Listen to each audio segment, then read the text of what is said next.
What's up, everybody? Welcome to another episode of Stand Tall. October 25th, we're in laying plans / strategic assessments, all of that. Chapter 1, The Art of War. Verse 4, just to recap, he starts out, we're talking about the moral law, heaven, earth, the commander, method, and discipline. And so we'll read through this one. Earth comprises distances great and small, danger and security, open ground and narrow passes, the chances of life and death. We talked about that one the other day. 8. The commander stands for virtues of wisdom, sincerity, benevolence, courage, and strictness. 9. By method and discipline are to be understood the marshaling of the army and its power subdivisions, the graduations of rank among the officers, the maintenance of roads by which supplies may reach the army, and the control of military expenditure. So method and discipline is all about operations. Number 10 says, these 5 heads should be familiar to every general. He who knows them will be victorious, and he who knows them not will fail. So that's why we're going to reflect on these, and we're going to tie it into some stoicism to remind us that the obstacle is the way. Number 11, therefore, in your deliberations, when seeking to determine the military conditions, let them be made the basis of comparison in this wise. And he goes on, verse 12. Number 1, which of the 2 sovereigns is imbued with the moral law? Number 2, which of the 2 generals has the most ability? 3, with whom lie the advantages derived from heaven and earth? And 4, on which side is discipline most rigorously enforced? 5, which army is stronger? 6, on which side are officers and men more highly trained? 7, in which army is there the greater constancy, both in reward and punishment? Constancy, I would say, probably is like another word for consistency. Like, how consistent is which army is more disciplined? Number 13, and we'll end it with that. By means of these 7 considerations, I can forecast victory or defeat. And I think that's a good point, because there's a reason, as of 2023, this video, this October 25th, that we are not just willy-nilly going into war with Russia or China, because we're sizing each other up, and if they could crush us, they would. All right, Master Sun in the alternate translation says, leadership is a matter of intelligence, trustworthiness, humaneness, courage, and sternness. Cao Cao says a general should have these 5 virtues. Dumu says that the way of the ancient kings was to consider humaneness foremost, while the martial art is considered intelligence foremost. This is because intelligence involves ability to plan and know when to change effectively. Trustworthiness means to make people sure of punishment or reward. Humaneness means love and compassion for people, being aware of their toils. Courage means to seize opportunities to make certain of victory without vacillation. Sternness means to establish discipline in the ranks by strict punishment. Jilin says that resilience on intelligence alone results in rebelliousness. Exercise of humaneness alone results in weakness. Fixation on trust results in folly. Dependence on the strength of courage results in violence. Excessive sternness of command results in cruelty.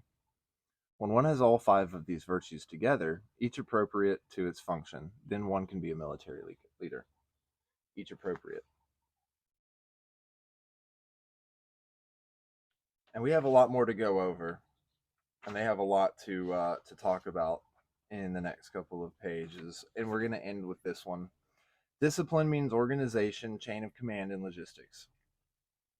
To which Mei Yaochen says, organization means the troops must be grouped in a regulated manner. Chain of command means that there must be officers to keep the troops together and lead them. Logistics means overseeing supplies.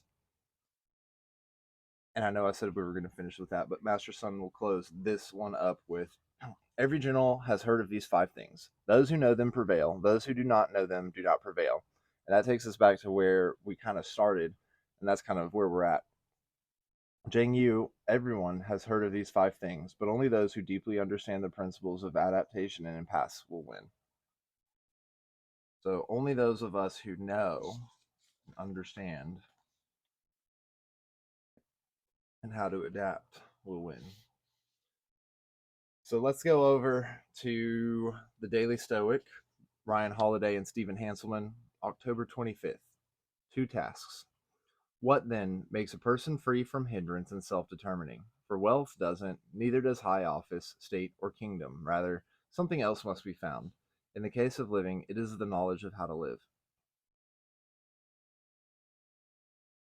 Self-determining. Okay, so this is Epictetus Discourses 4.1.62 to 64. Okay, so what makes you, a person, free from hindrance and self-determining? So, like, how harsh are you being on yourself? What are you doing to hinder yourself? And how do you free yourself of that? Not wealth. We've seen that. High office. We definitely know that. Owning or being a ruler of a state or a kingdom. I guess no matter how much power and control and money you have, if you're not able to find peace within yourself, it doesn't really matter, does it? You have 2 essential tasks in life: to be a good person and to pursue the occupation that you love. Everything else is a waste of energy and a squandering of your potential. How does one do that? Okay, well, that's the tougher question. But the philosophy we see from the Stoics makes it simple enough. Say no to distractions, to destructive emotions, to outside pressure. Ask yourself, what is it that I can only do? What is the best use of my limited time on this planet? Try to do the right thing when the situation calls for it. Treat other people the way you would hope to be treated, and understand that every small choice and tiny matter is an opportunity to practice these larger principles. That's it. That's what goes into the most important skill of all: how to live. Oh man, I love it. I love that. How to live. How do we live? What is the best way to live? Well, the best way to live, in my professional opinion, with 7 minutes now on the clock, we need to understand that spirituality has been older than many of the structures and writings. It has been part of our nature, our human nature, for a long time. And whatever we do to put words around that spirituality, we should know deep within us that there is a right and a wrong. I think that this is why we see so many atheists who are just good people. you know I think that's why a lot of Christians, and especially my generation, became atheists, because Christians became so judgmental, and we kind of grew up in a societal time of that. And then we look at things like the Crusades and everything, and then we kind of start realizing that religion is the institution, whereas spirituality is the answer. And so, regardless of whom you call your God, we just need to make sure that those are all terms and parameters that we place around something in order to try to explain it to one another. So, deep down, I think the prevailing way to live life is to understand that we are all here.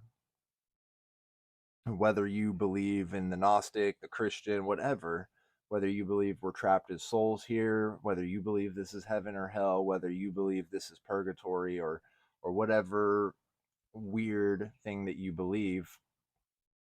I mean, perhaps you believe something similar to the Matrix. Maybe we're all encapsulated and trapped by demons, put in front of some form of black mirror, and art imitates life, etc. And who knows? And there's demonic entities that are torturing us by placing in front of us the things that we so desire, but never being able to get them. And those sorts of thoughts, they do permeate into culture. You can see it historically. And I think humans just try to find a way to explain away sin and goodness and badness. And at the end of the day, none of that really matters, because what you need to do is be comfortable within yourself about how to live life, um, and take responsibility for it. You are where you are today because of the decisions you've made, and everybody's one decision every moment of every day away from the life they dream of. It's just a matter of execution at that point. And so I think that's what we need to understand, is that while we're reading this ancient tome, The Art of War, we're not looking as a way to fight and do battle and constantly be fighting with people. What we're doing is trying to find the right way to live life, because so long ago they were so savage. so long ago, they fought so much. There was so much death and destruction all over these misunderstandings and boundaries and territories, and almost all of the same strife that we see today. But I think that what Epictetus is saying is that if we were all able to find a little bit more peace within ourselves instead of seeking power through wealth, um, power through office, or seeking the sort of power that we think is going to make us happy, if we just gave away the power to kindness, gave away the power to the goodness within ourselves, you know, then I think the world would be a much better place and we could all stand a little taller.